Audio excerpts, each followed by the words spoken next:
kebetulan beliau kepala sekolah Adi Rizki dulu Pak dan Ibu. Makanya pandai Pak pantun. Nah, ada pantun untuk kita bersama.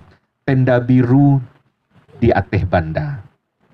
Tenda bakabek katiang galah. Raso haru Adi Rizki Pratama basowo jo Bapak Ibu masyarakat Gatah pada hari ini. Mudah-mudahan tadi disampaikan oleh Pak Nasir, oleh Inya Wali, oleh Ibu BPP, mudah-mudahan insya Allah di tahun, kalau tidak ada kendala dan hambatan, mudah-mudahan di tahun 2024 kita akan melanjutkan dari kelanjutan jalan usaha tani kita. Karena memang iko harapan Inya Wali, Pak Ade tolong kalau bisa sampai ke Mukur Mahambo jalan kok. Secara tidak langsung ya, gitu, secara tidak langsung. Secara langsungnya adalah membawa dampak bagi